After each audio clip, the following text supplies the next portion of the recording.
Olá, amigas, amigos, que bom nos encontrarmos em mais esta oportunidade de lembrarmos Jesus e a mensagem consoladora do Espiritismo.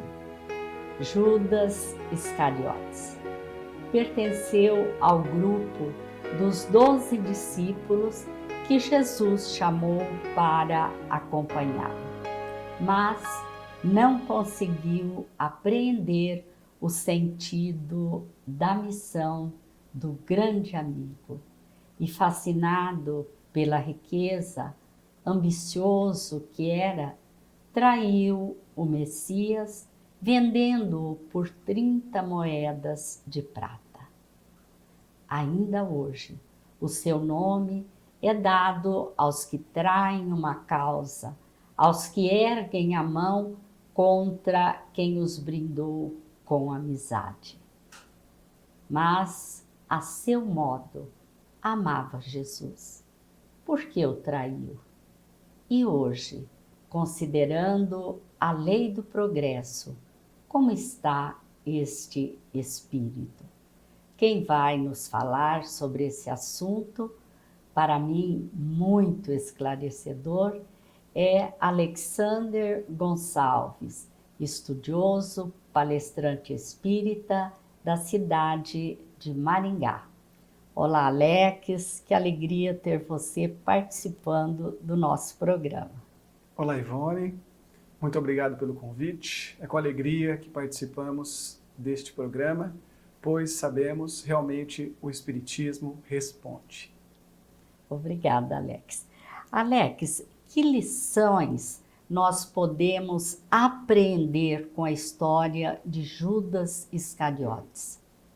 Bom, uma coisa que nós aprendemos no estudo dos textos bíblicos é que eles nos trazem muitas informações com poucas palavras. Especificamente ao caso de Judas, nós temos muitas lições, mas gostaríamos de destacar duas principalmente. A primeira delas é a de que nenhum de nós estamos livres do erro. Todos nós podemos errar. Como foi dito por você, Judas conviveu com o Mestre, aprendeu com ele, viu e ouviu tudo que ele tinha dito, tudo que ele tinha ensinado, mas mesmo assim, no afã de resolver as questões a seu modo, ele acabou o traindo. Então, todos nós podemos nos enganar. E um segundo ponto muito importante ligado a esse é de que não adianta nós sabermos. Nós precisamos colocar em prática, precisamos vivenciar aquilo que nós sabemos, pois o conhecimento, apesar de muito importante, não resolve todos os problemas. A doutrina espírita tem outras informações sobre a vida desse personagem? Sim. A doutrina espírita, ela é uma manancial de bênçãos e nos traz muitas informações evangélicas através de muitas obras. Nós tivemos acesso a 4 obras, 2 de Humberto de Campos, Boa Nova e Crônicas de Além Túmulo, e 2 de Amélia Rodrigues, Há Flores no Caminho e Trigo de Deus. Um adendo muito importante, tanto um autor quanto o outro trazem várias obras sobre as nuances da vida de Jesus na época em que ele esteve aqui. Considerando a afeição de Judas por Jesus, o que o levou a tal atitude? Qual era a sua condição pessoal? Por que ele teria feito isso, Alex? Analisando as obras, os textos que nós tivemos acesso, nós chegamos à conclusão de que Judas tinha pressa. Ele não aprendeu, ele não conseguiu abstrair tudo aquilo que o mestre estava ensinando.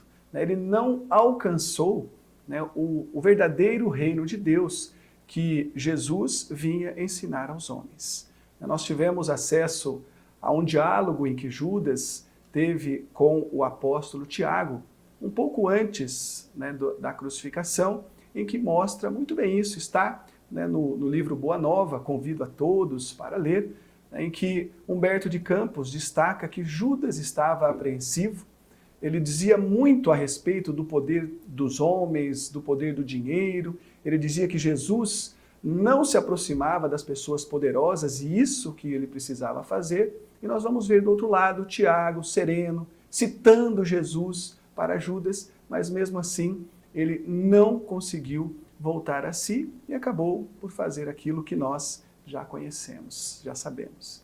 Certo. E a atitude de Judas tinha a ver com a situação social de Jerusalém? Tinha. Nós também tivemos acesso a mais uma obra, de Amélia Rodrigues, Há Flores no Caminho. E lá ela menciona a respeito de Jerusalém, colocando o contexto da cidade, vai nos dizer que era uma cidade um pouco fria, um pouco deserta. Ela vai citar que Jesus não dormiu nem uma noite em Jerusalém, que não a noite em que ele foi preso, dizendo que Jesus gostava de ficar na casa dos amigos, ali em Betânia, ou no Getsemane, onde ele dormia. Mas em Jerusalém ele não gostava.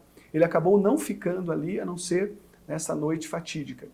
E ela vai nos dizer que uma grande questão é que o poder político tinha avançado sobre a religiosidade. Então, nós conseguimos abstrair dos relatos bíblicos, que o poder e o dinheiro estava muito relacionado à religiosidade. Acreditava-se que o dinheiro comprava tudo e que tudo seria vencido através do poder mundano. As pessoas aguardavam um Messias guerreiro, um Messias que fosse vencer à força o poder de Roma. E vemos que Judas também acreditou, queria que isso acontecesse. Certo. Você se referiu às obras espíritas, né? E no livro Trigo de Deus, que foi escrito pelo médium Divaldo Franco e ditado pelo espírito Amélia Rodrigues, referindo-se a Judas, nos traz um capítulo intitulado Arrependimento Tardio. Você poderia comentar o arrependimento de Judas, porque é um fato muito importante, não é, Alex? Poderíamos sim, é muito importante. Porque a conjuntura social, a conjuntura pessoal de Judas, o fez acreditar que ele seria o líder do povo naquela época. Ele até diz nesse texto que após ele conseguir essa liderança, o pensamento dele é que ele libertaria Jesus e dirigiria o evangelho de Jesus, dirigiria Jesus para que houvesse a conversão, inclusive, dos poderosos da época. Então Judas criou todo um processo na sua cabeça e ele foi procurar os escribas e os fariseus, como nós sabemos, e eles avalizaram essa situação. Fizeram ele crer que ele seria agraciado com esse poder, que os problemas seriam resolvidos daquela forma. No entanto, o mestre não fez nada, o mestre não se opôs, ele se entregou, ele apenas ficou participando deste processo, não fez nada daquilo que Judas esperava. Da mesma forma, os poderosos da época também não cumpriram as promessas para com Judas. Nos vai nos dizer o texto que ele observou tudo de longe e viu que a situação não ocorreria da forma como ele havia planejado. Então ele procura os fariseus, nós também conhecemos esta passagem, ele é humilhado, joga as moedas no chão, sai dessa conversa humilhado. Também nos diz Amélia Rodrigues que ele vai procurar os demais apóstolos e todos estavam combalidos, todos se sentiam humilhados, todos estavam como ele, numa situação de desespero, desconsolados. Então, neste momento, ele se arrepende, ele percebe que aquilo que Jesus havia dito estava certo e que o planejamento dele não estava correto, ele confiou muito mais nele do que em Jesus, e aí ele comete as atrocidades que nós sabemos. Ele se perde na loucura, ele entra em desespero e acaba por tirando a própria vida.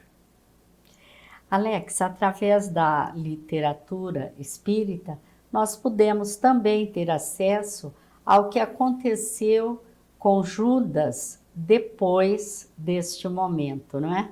Podemos. mas uma grata satisfação, uma grata surpresa da doutrina espírita.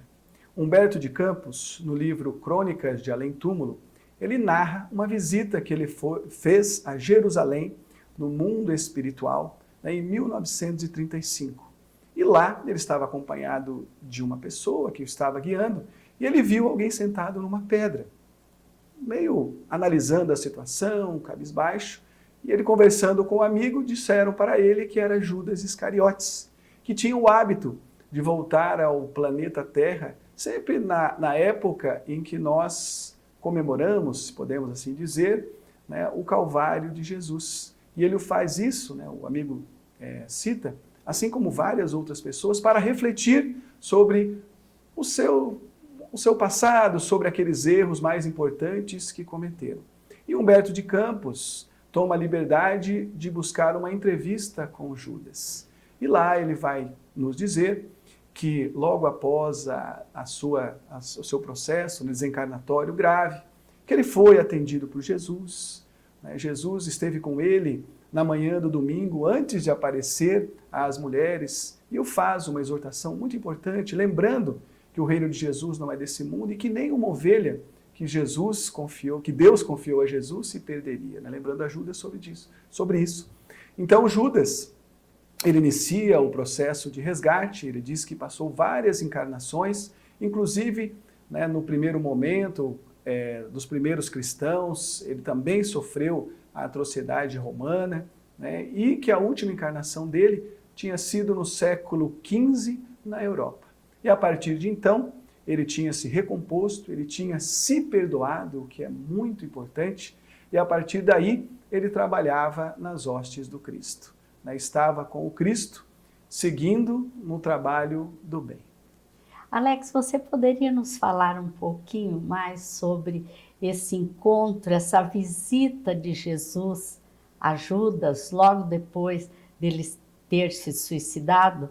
Aí uma lição de perdão impressionante. Né? No livro Trigo de Deus, né, há as palavras que Jesus teria dito para Judas. Sintetizar Jesus, o trocar as palavras de Jesus é algo muito difícil. Então eu peço a liberdade de ler as palavras que foram ditas por Jesus a Judas neste momento. Vai nos dizer Amélia Rodrigues, né, no aturdimento ímpar, sem poder ver o amigo divino, sentiu Judas momentaneamente, atenuaram-se-lhe as dores e a loucura, e ouviu-lhe a voz dúlcida nos refolhos do ser. E aqui vemos as palavras de Jesus. Judas, sou eu. Confia e espera, ainda há tempo. Nenhuma das ovelhas se perderá. Perdoa-te o ultraje, a fim de que te possas libertar da culpa e recuperar-te. Acende a candeia da esperança e a sombra cederá.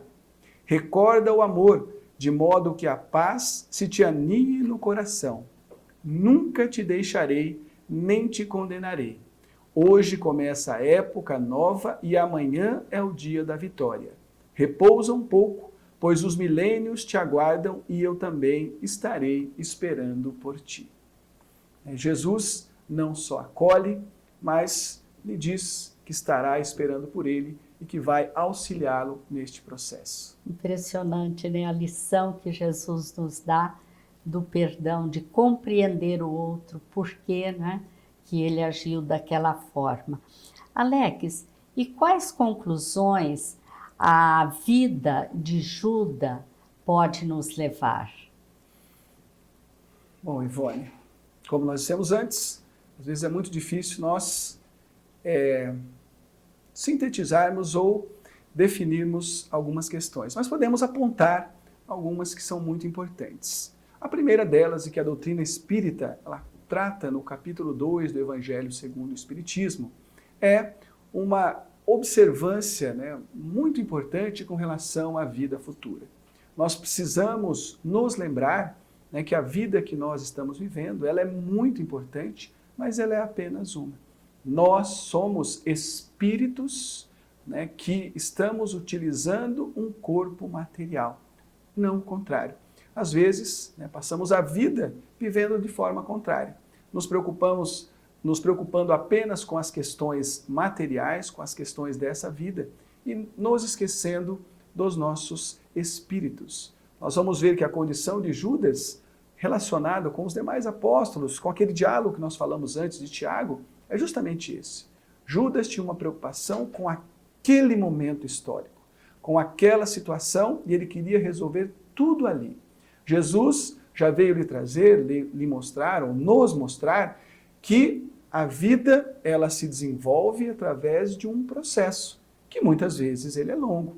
Ele depende de experiências, ele depende de vivências, ele depende de vários aprendizados. Uma outra coisa, um outro ponto que está nesse capítulo 2 também é o ponto de vista. A doutrina espírita nos ensina a observarmos as coisas de vários pontos de vista. Porque senão a gente fica muito preso a um só e não observa que há outras formas de ver, há outras formas de analisar, há outras formas de resolver as questões. A doutrina espírita, acho muito importante, ela é uma doutrina que ela amplia os nossos conhecimentos, ela não restringe, ela não tenta situar, dizer, só isso serve, só aquilo é bom. Não. Há muitas formas de fazer as coisas. Um terceiro ponto muito importante, que nós aprendemos com Jesus é de que nós precisamos viver aquilo que nós sabemos. Nós vamos ver que Jesus, especificamente, não escreveu nada. Escreveram sobre ele. No entanto, o mestre viveu corretamente como os homens da sua época, cumprindo todas as questões sociais da época. Ele foi um bom filho, ele foi um bom trabalhador, ele foi uma pessoa que fez aquilo que precisava ser feito. E isso fala para nós. Nós precisamos vivenciar aquilo que nós já sabemos que é bom. Aquilo, inclusive, que nós falamos. Pois, às vezes, nós falamos de algo e executamos de uma forma completamente diferente. Então, é isso. Alex, muito obrigada. Muito obrigada pela sua participação. Foi muito bom conversar sobre esse personagem que é muito mal compreendido também, né? Porque hoje nós sabemos que Judas já é um espírito luminar, né? Muito obrigada mesmo. Nós agradecemos a todos vocês e lhes perguntamos, você sabia que nós já temos o Momento Espírita Filmes? Então, esse trabalho da Federação Espírita do Paraná pode ser encontrado em @canal FEP.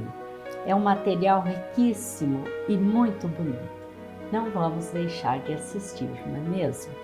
A nossa gratidão por estarem conosco em mais esta oportunidade e os nossos votos de muita paz.